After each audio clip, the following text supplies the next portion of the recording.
I'm Jennifer Hogan, joined by my co-host Laura Casey, and today we're bringing you a conversation we've been excited to share. If you follow us on Instagram, you know we highlight educators who shape culture with purpose, and today's guest is the definition of that. We're talking with Kim Pruitt, whose 37-year journey in education is nothing short of remarkable. She started as a high school English teacher, then stepped into 2 decades of community leadership, serving on more than 30 boards, chairing major initiatives for literacy, education, and scholarships, and founding organizations like the Children's Literacy Guild of Alabama and Youth Leadership Vestavia Hills. After shaping her community from the outside, she returned to the classroom for another 10 years, where she built Vestavia Hills High School's youth leadership program from the ground up, writing the curriculum and helping students grow as leaders year after year. Well, she's officially retired now, but she still shows up to serve whenever she's needed, because at her core, Kim simply loves kids, and that heart shines through every bit of her story. This episode is full of wisdom, authenticity, and the kind of leadership that strengthens entire communities. All right, let's get started. Here's our conversation with the incredible Kim Pruitt. Kim, welcome to the show. Thank you so much, and I'm thrilled to be here. We are so glad to have you with us today. And Kim, you've championed student leadership and belonging through programs like Youth Leadership Vestavia Hills and RISE. And so when you began this work, we'd like to ask, what did belonging mean to you in the context of a high school community? And how did you decide to turn your vision for belonging into concrete action? Well, it didn't really start out as my vision alone, but just for starters, life is tough, and I think that middle school and high school years are absolutely critical for the development of self and ultimately citizenship. And belonging is the key pillar to building an adult life of joy and service to others, because belonging leads to engagement, and that's really where it all begins. And so what happened with this program is that about 21 years ago, I was part of a class of Leadership Vestavia Hills, an adult program, and I was tasked with the job. It was myself and a small group. We were tasked with creating a program for the youth. And what they thought we were going to do is mirror the adult program exactly. But to take the top, 20, 40 kids out of the senior class and meet once a month to teach them leadership skills, to give them another thing to do was not what was needed at Vestavia Hills High School at the time. We were a high school that had grown significantly in number and in diversity, and we had become this very large ocean. And sometimes kids can get lost, the bigger it gets. And we knew that what was needed was, number one, opportunities for kids to engage. And number two, to be intentional about teaching them how to connect with each other. And this was really, 20 years ago, it was really before all the social media hit. But now in the age of social media, I think it's even more important. I think that social media in many ways is a growth stunter, and it creates isolation. It's not authentic connection. And so our focus that started before that, 21 years ago, is even more relevant today, I think. So that's how it started. When I graduated from Vestavia in 1982, we had 300 people in my class. Now they have classes of more than 500 people. And so we wanted every single kid in the school to feel a sense of belonging, a sense that they are valued, that they are seen, that they are important, that they have ownership in their place where they live most of their life, every single day. So that's how it began, and it was all based on that sense of belonging. I love that. You said you were tasked with 2 things: to create the opportunity to engage and also to be intentional about how to connect with each other. And I think it's really important that you talk about how this was before social media and that y'all were so intentional about teaching kids how to connect with each other. And it's so important today with social media. Like you said, belonging leads to engagement. You didn't just talk about belonging, you built structures and opportunities that actually made it happen. And that's a huge difference in a large high school. Yeah, this is a treat for me because I've been involved with youth leadership and with Kim since I've been at Vestavia almost 20 years. And one of the things that I remember and know so much about youth leadership is that it is to make big school feel small.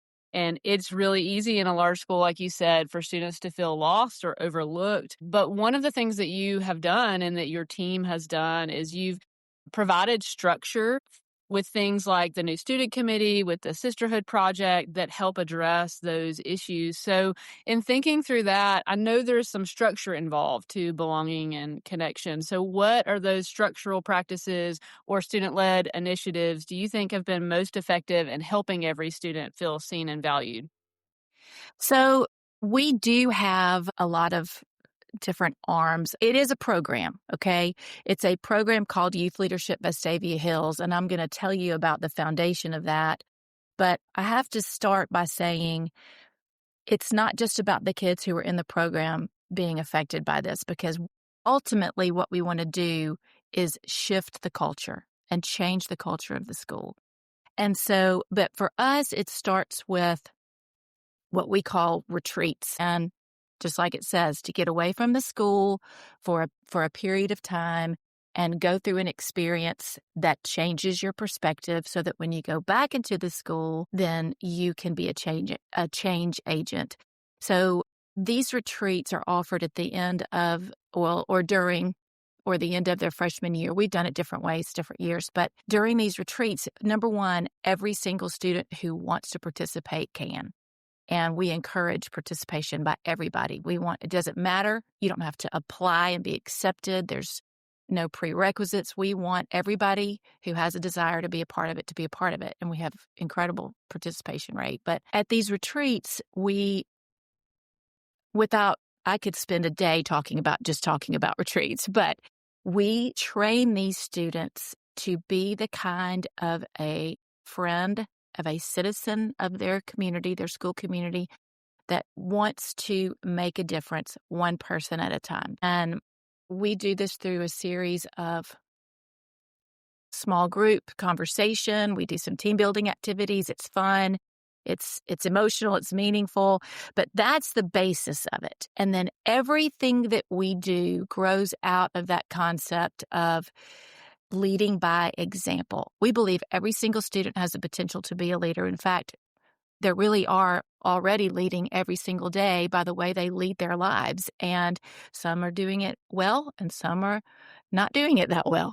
And we want to teach them to be intentional about how they treat other people, how they lead. It goes back to it's character in action. It's all the character traits they learn from kindergarten up, put into action every day to really make a difference in their community.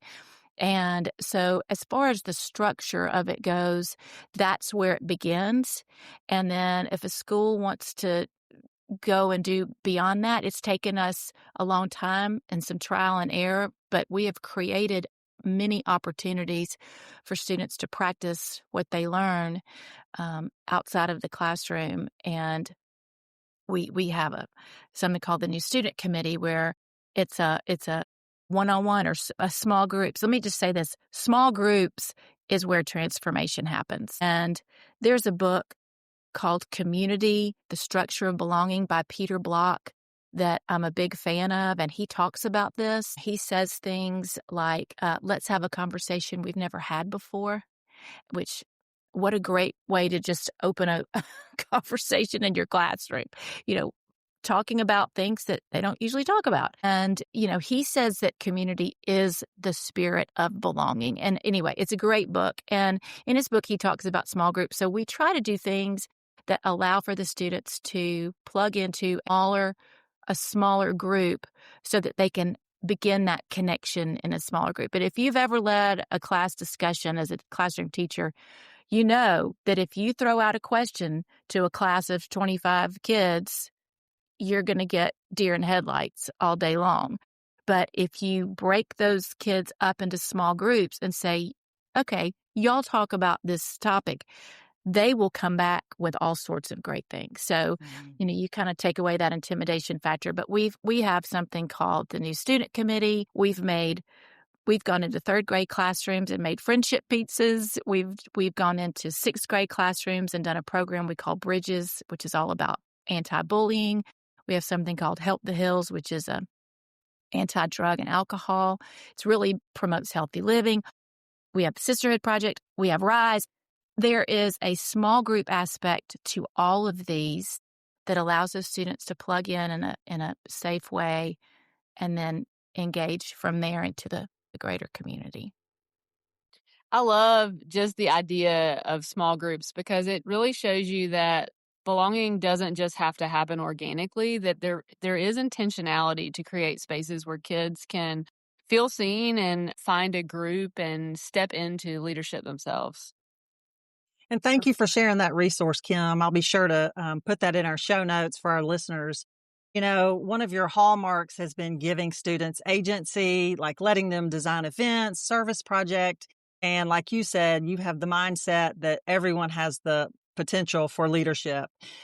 So in your view, how does student voice connect with belonging? What advice would you give to educators who struggle to shift from doing for students? It's so easy for us as educators to do that.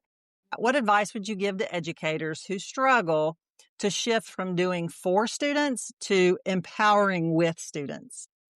Giving students voice and agency is definitely not the easy way, but in my opinion, it's the best way. And, usually things that are easy aren't as worth it as things that, are kind of tough. And so to me, it's just part of the job. Students are a lot smarter and a lot more creative than we sometimes give them credit for. And they can find ways to solve problems that we, in our experiences, maybe we do it our own way and we have that way for years, but they might have a better way that we've never thought of. And so it's given them an opportunity to come up with solutions. It's about allowing them to problem solve, really. And the classroom is really the easiest place for this to happen because back to small groups, it is a small group. Your classroom is now it can get smaller, but sometimes our classrooms are way bigger than we want them to be. But in my class in particular, so I taught English years ago, so I have the perspective of a content teacher. But in my more recent life, I taught actual leadership classes, which is really like character classes, and so because of the nature of what I taught, it was really easy to do what we're talking about because it wasn't just that we had some time to talk about these kinds of things. It's what we were supposed to do. So I understand a content teacher, science, history, English, whatever, might have to really look for opportunities to have conversations and to allow student voice in a meaningful way beyond what their content is. But I think if they could do that, it's just a more enriching way to connect with the students. And I even found that when I was teaching English, I was doing it. I think back on what I was doing and I didn't know I was doing it for this reason, but I was doing it. I mean, we would talk about, I always tried to give them the why and of everything we did, everything. I mean, why do we have to learn what is this about diagramming sentences? I try to tell, might be stretched sometimes in their minds, but there was always a why. But if you can have some conversations outside of your content area and listen to them and hear what they have to say and affirm them. I mean, to me, a required skill of every teacher should be an encourager. Every teacher needs to know how to encourage kids, period. I mean, and to teach to the whole child. And I know that that's a thing, but it's so true. Just to probably the most important thing a child has ever said to me, and she said it in a note. She said, "Thank you for seeing me." And she opened the note with that, "Thank you for seeing me." And I'm like, okay, well, my job was done this year because one child felt seen. And so I don't know. I'm probably going off on some tangents to talk about good stuff. I think that anytime you can find an opportunity to allow a student to have a voice and to either hopefully act on it, but at least affirm it, it helps with the connection between you and the students. And I think it builds their confidence. I love so much about what you just shared. One of the things that you shared is something that I shared when I was principal at a really large school People would ask about the size of the school. And I would always say, our class size, our teacher to student ratio is the same as smaller schools. And all the teachers have small groups. They have class sizes of about 25 kids or so during the day. So our large school was broken down into those small groups. Yeah. You also said things that are worth it are tough. And I love that you say that and talk about doing things that are worth it.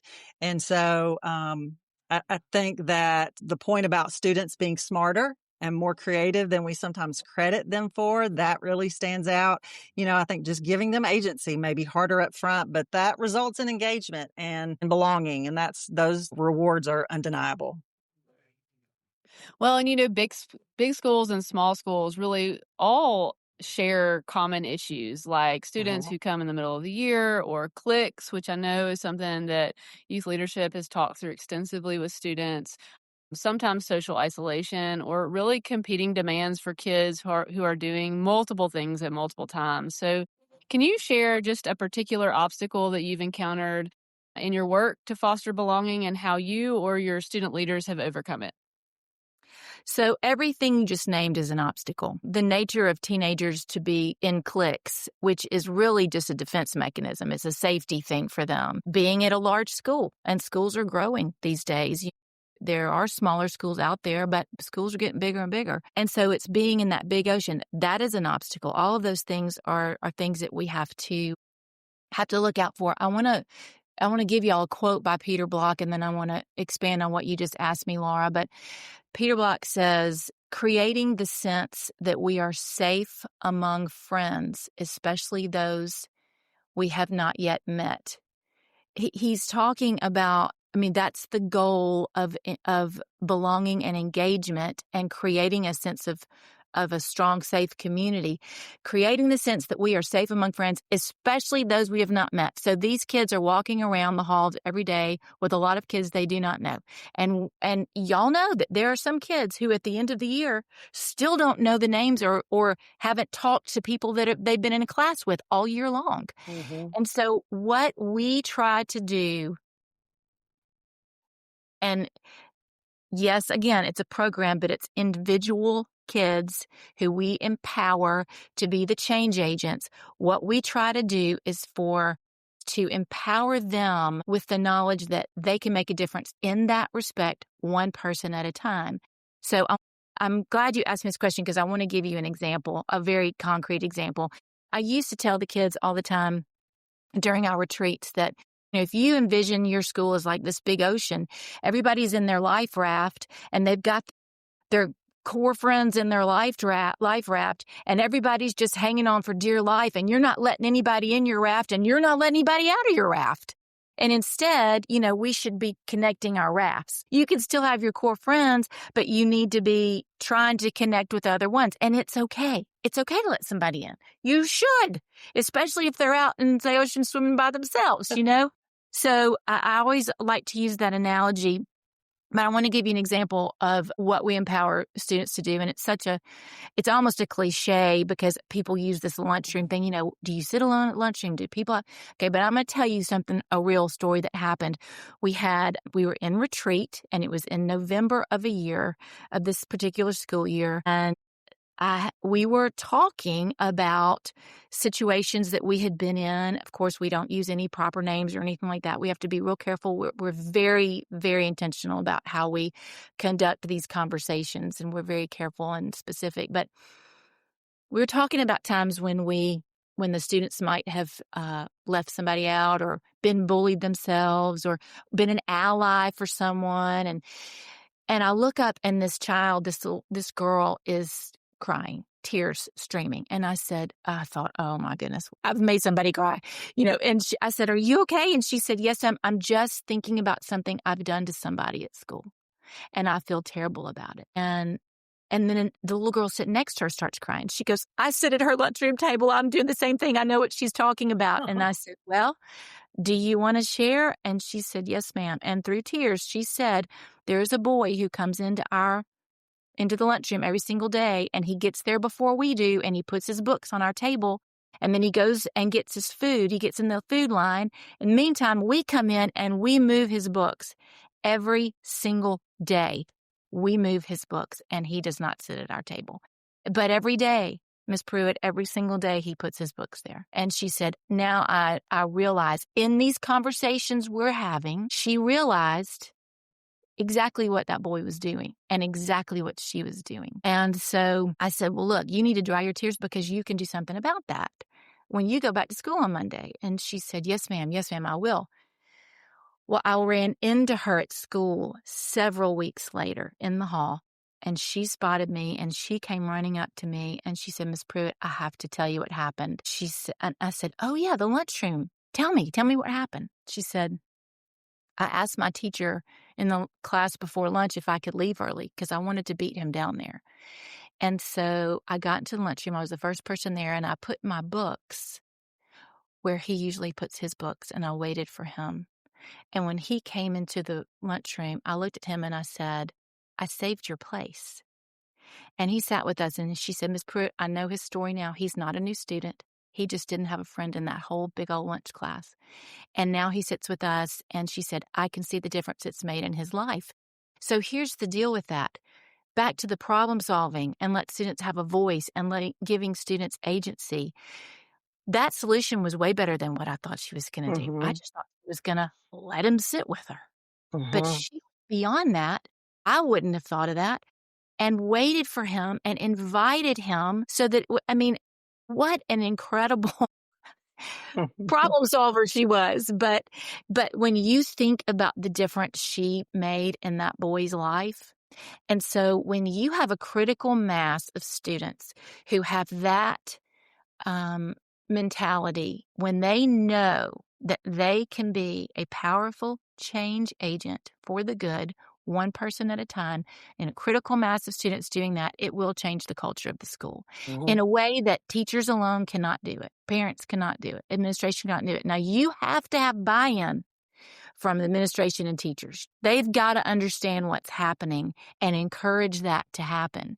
But it won't happen if you don't have students doing it themselves.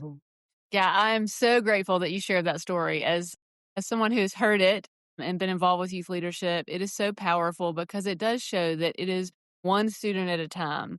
And that really is the mission and vision of youth leadership. And I love just the ability for students to make their own decisions and problem solve themselves, like you said. So it's about giving them opportunities to connect and understand what it looks like to be an ally, and then letting them take ownership of what that looks like. And if I can expand on that just a second, if you look at the back side of that, so the front side, that's how you deal with the students. That's what's happening, is these connections.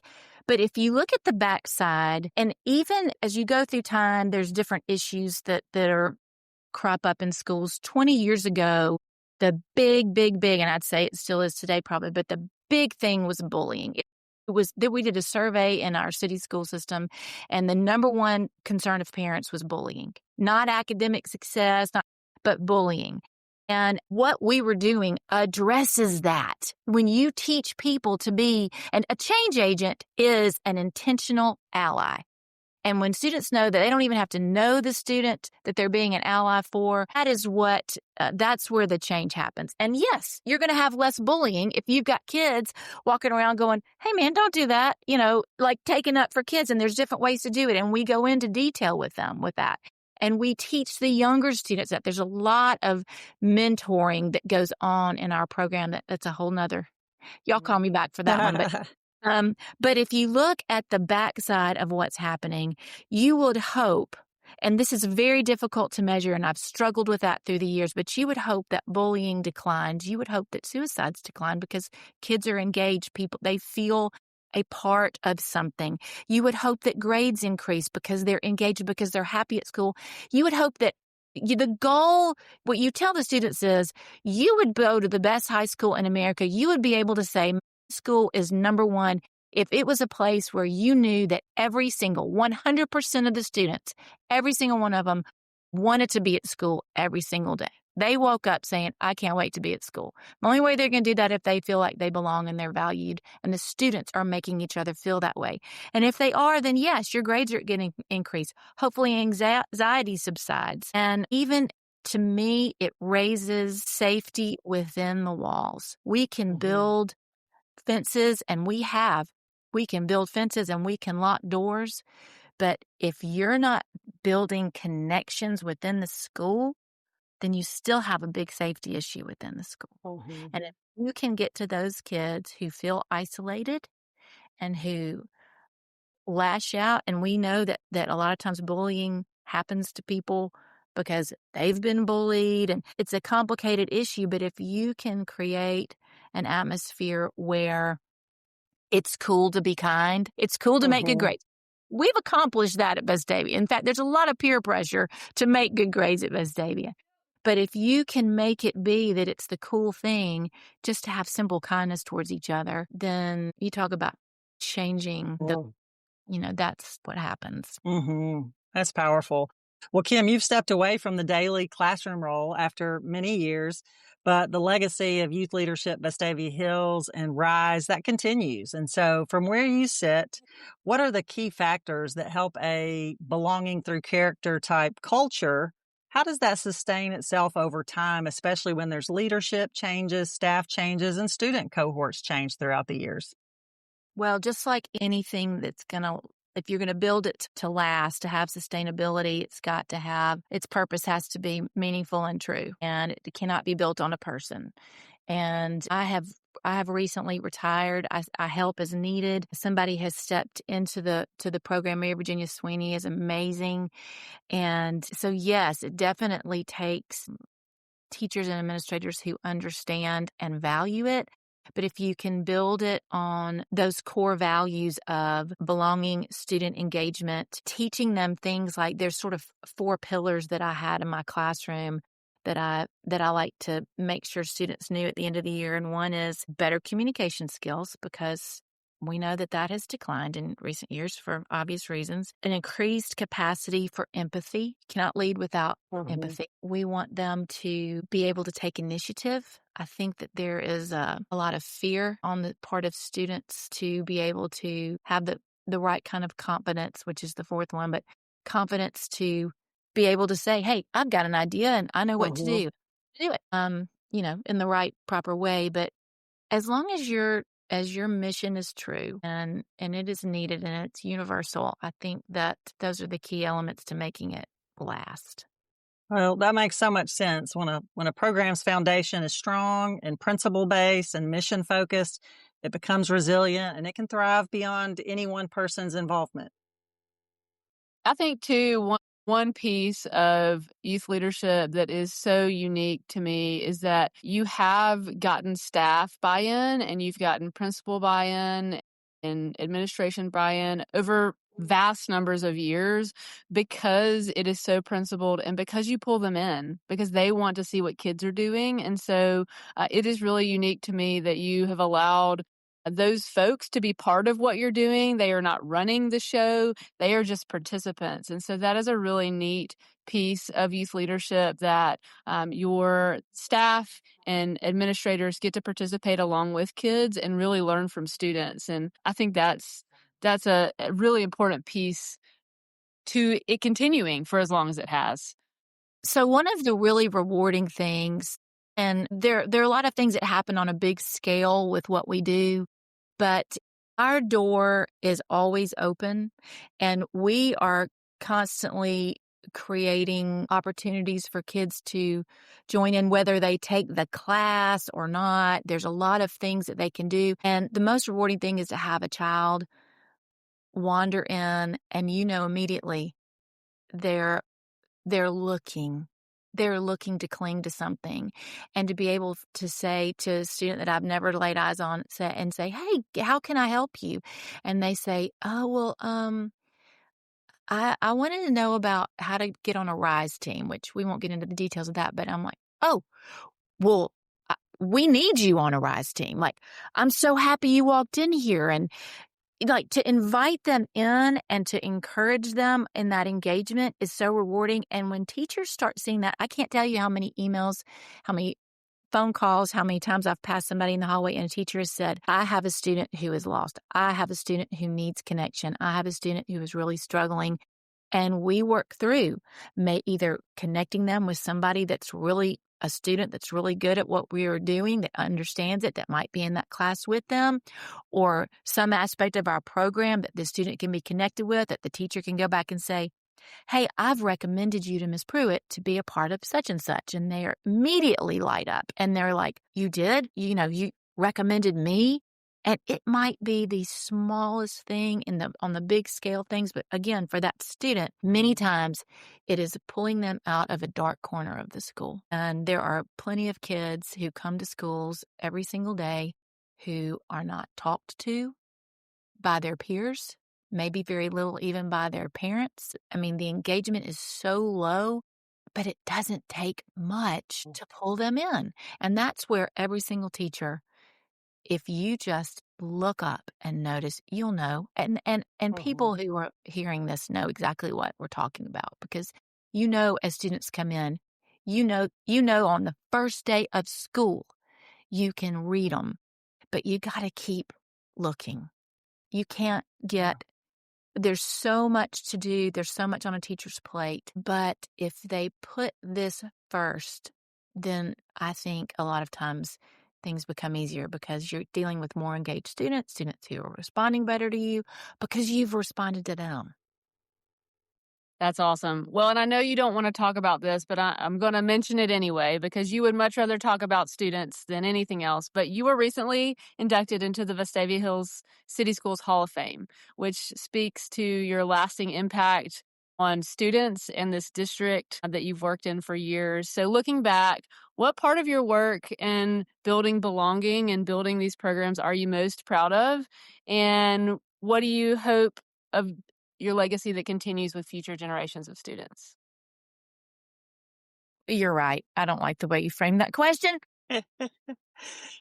No, but I think it's a great question for anybody to think of, even if they're in the beginning or middle of their career, is, what do you want? Because you need to be working on whatever that is. And I didn't realize that till I got to the end of it. But I mean, for sure, when I think back in general, I mean, we've done a lot of great, really fun events, and, the philanthropy part of it, we've raised a lot of money for cancer.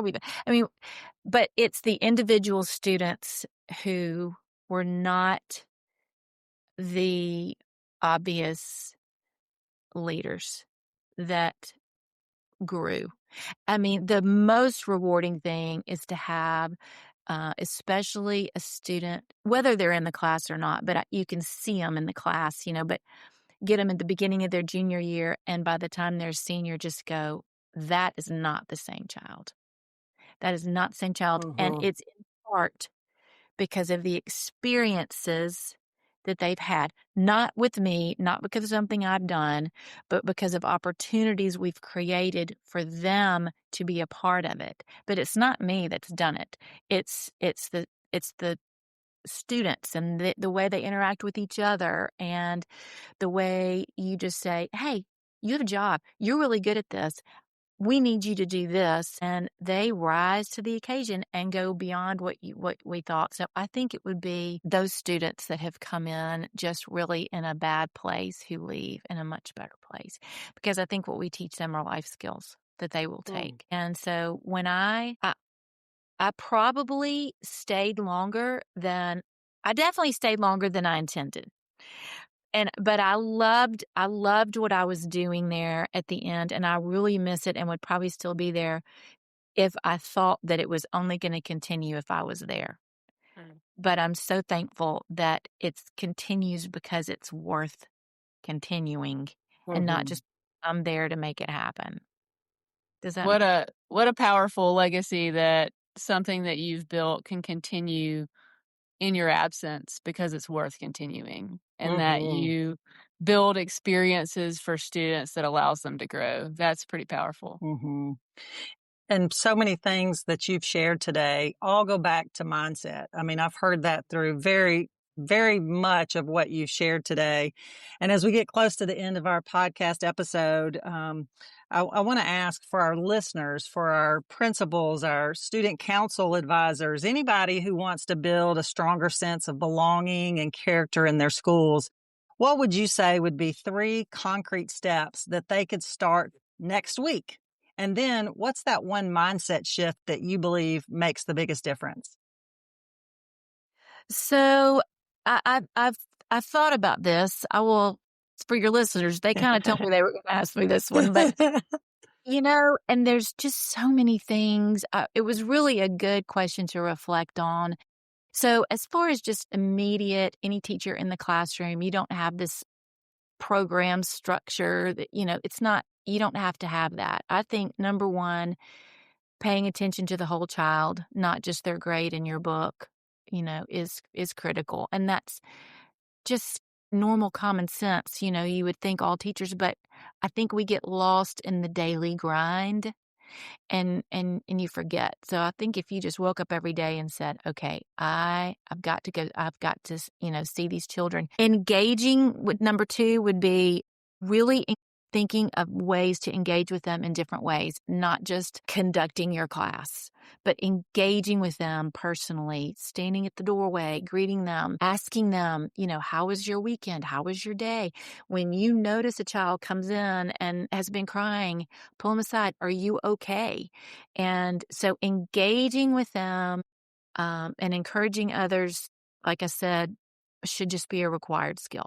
But engagement, encouragement. And then the third thing I think is also to just lead by example. That's what we're teaching them to do, and it starts with us. And if they see us encouraging and practicing kindness and giving some grace along the way, then and being an ally to somebody, then that's the best way. If they know that you're doing it, then hopefully they will take the lead, and that would be set shift. I think the shift has to happen when you can empower the students to do it. Yeah. Yeah, that's so good. It's just, those are definitely things that anyone, principal, counselor, teacher, anyone could start tomorrow. And I think they're not just things that we need to think about. I think there are things that needs to happen, that educators need to start doing to make sure that students do feel included and empowered. And I tell you, Kim, I think that our listeners are going to want to reach out to you. You have such a broad range of experiences throughout your career.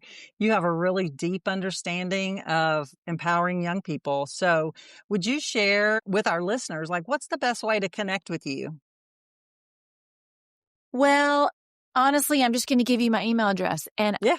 I'm retired. I have time. I would welcome lengthy conversations or over coffee or a Zoom I'd love to help anybody in any way, especially if they're interested. If your school is interested in looking at a great service project that will engage students, I would love to talk to them about what we do at Vestavia. Awesome. We call it RISE. It doesn't have, you can call it whatever you want to, but it engages students in a it's really a service learning project. It's not just a philanthropy, a way to raise money or give back. It's a student learning project. But my email address is just Kim Pruitt, KymPrewitt@gmail.com. And I'm on Instagram under the same name. They could DM me if they'd rather do that. I'm on Facebook, but not much. Okay. But they're welcome to reach out by email. Awesome. Mm-hmm. Well, for our listeners, we will be sure to include that information in the show notes so you can easily connect with Kim. And Kim, it's been such a pleasure hearing about your work and the way you've empowered students to lead, to serve, and just truly belong. And we just thank you so much for sharing your wisdom with our listeners today. Yes, thank you so much. What you have done, gosh, in your entire career, specifically with youth leadership and RISE, but all of the other things as well, to create an intentional culture where every student feels like they belong is inspiring. So it's inspiring for us to hear and see how your work has lasted and continues to grow. Well, y'all are very kind. Y'all are very kind to have me. There's a lot of common ground still, even though despite what it appears to be in our world today, but we have a lot of common ground, and I think it's an honor to be able to help kids find that. Absolutely. Well said. Well said. To all of our listeners, we just want to thank you for tuning in to Communities of Character. And if you enjoyed today's episode, be sure to follow the show, leave a review, share it with another educator or leader who's passionate about fostering student leadership and belonging. And don't forget to check out our last episode with Sylvia Averett for more insight on creating culture and character in schools. And until next time, let's keep building character and belonging in our communities, one conversation at a time.